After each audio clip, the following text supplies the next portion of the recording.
Listening is an act of love. Thank you.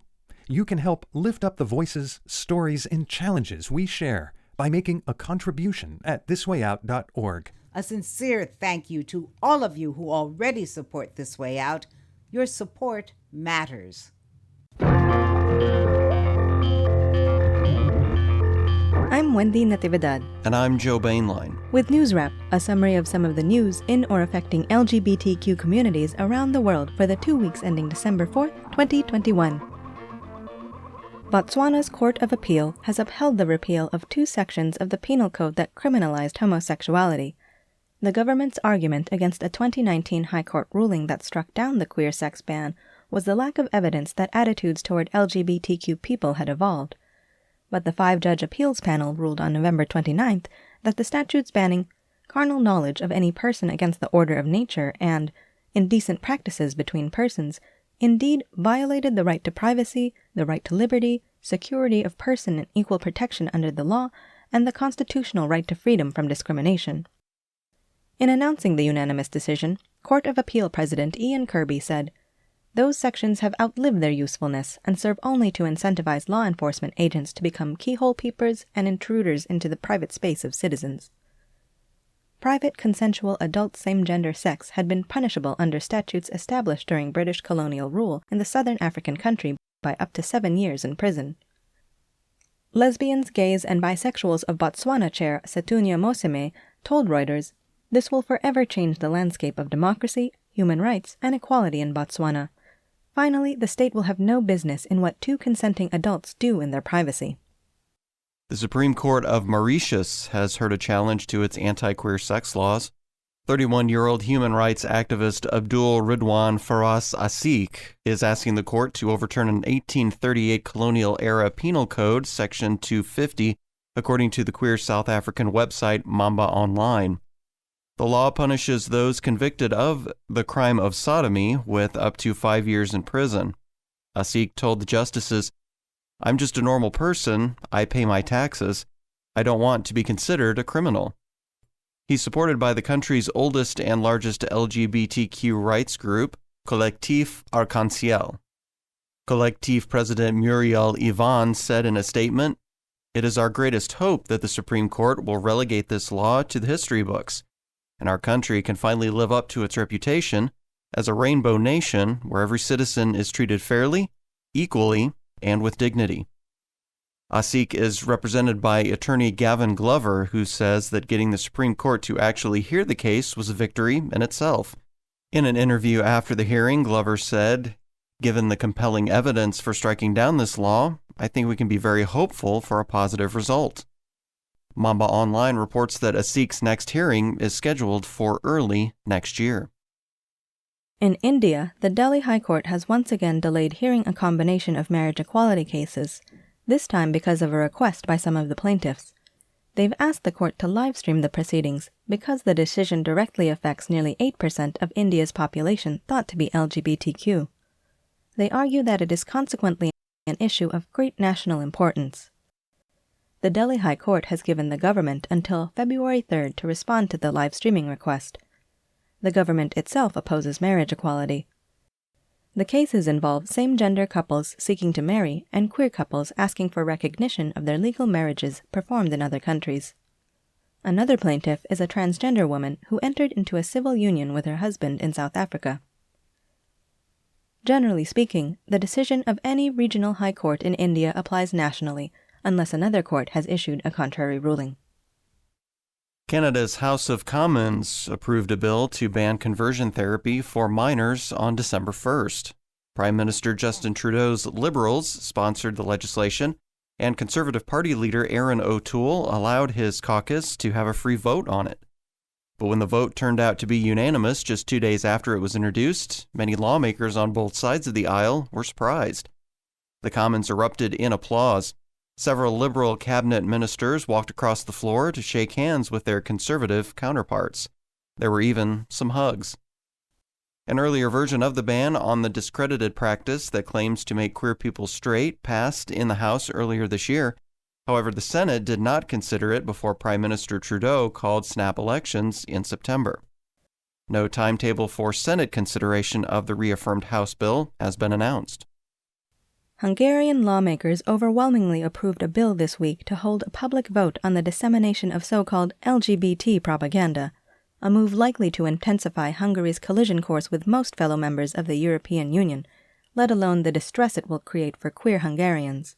The referendum will pose such inflammatory questions as whether voters support sexual orientation workshops in schools without parental consent, and whether they believe gender reassignment procedures should be promoted among children. There have already been heated exchanges with the EU threatening to withhold critical funding, and Prime Minister Viktor Orbán defiantly refusing to rein in his government's anti-queer campaign. Orbán has held increasingly autocratic power since 2010, but he's facing his first competitive election in a decade next year. His pro-family credentials are key to Orbán's political playbook. When he announced the introduction of the referendum proposal in Parliament, Orbán insisted that our children's future is at stake and we cannot make concessions in this case. No specific date has been set, but voters are expected to go to the polls sometime in April.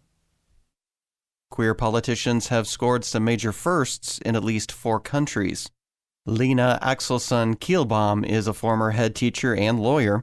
The 51-year-old became known as Sweden's super principal after she starred in a documentary about turning around a failing school in one of the country's most deprived areas. She is now Sweden's first transgender cabinet minister, the first trans minister in a Nordic country. A mother of 2, Axelsson Kielbaum, came out as trans in a 2015 book called Will You Love Me Now? She's been a member of Sweden's school commission since then. On November 30th, she was tapped to be the education minister by Prime Minister Magdalena Andersson on the second day of Sweden's new female majority government. Victor Grajeda has become the first gay deputy in the Honduran legislature. He garnered more than 100,000 votes in national elections on November 28th. The Central American country also saw the ouster of the conservative National Party government. Local reports suggest that LGBTQ voters for the most part supported opposition Liberty Party standard-bearer Xiomara Castro.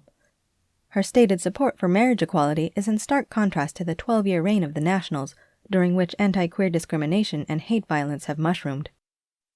New Honduran lawmaker Grajeda says that he is looking to open spaces and eliminate discrimination based on sexual orientation or identity.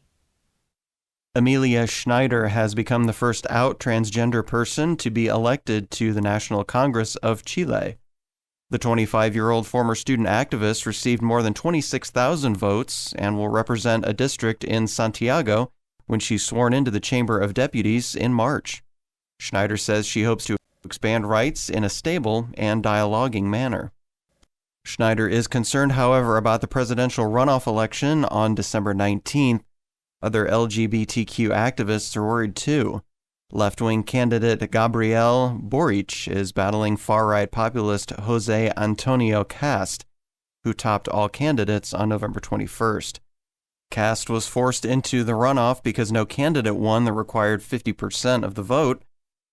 Fledgling lawmaker Schneider told Merco Press, "The security, dignity, and integrity of the rights of the LGBTQ community and women are at stake." Finally, Nazrul Islam Ritu has become the first elected transgender mayor in Bangladesh. Ritu uses interchangeable she-he pronouns. She's known for helping to build mosques and donating to nearby Hindu temples. He was elected Trilochanpur's mayor on November 28th with nearly twice the votes of her opponent. One supporter in the town of about 40,000 said that he can fulfill the promises she made to us because she has always been a philanthropist, helping people. Mayor-elect Ritu told Al Jazeera, "I will dedicate my life to public service." That's NewsWrap, global queer news with attitude for the 2 weeks ending December 4th, 2021. Follow the news in your area and around the world. An informed community is a strong community. NewsWrap is written by Greg Gordon, edited by Lucia Chappelle, produced by Brian DeShazor, and brought to you by you. Help keep us in ears around the world at thiswayout.org, where you can also read the text of the newscast and much more. And you can read the transcript and listen to NewsWrap each week by subscribing to our This Way Out radio channel on YouTube. For This Way Out, I'm Wendy Natividad. Stay healthy. And I'm Joe Bainline. Stay safe.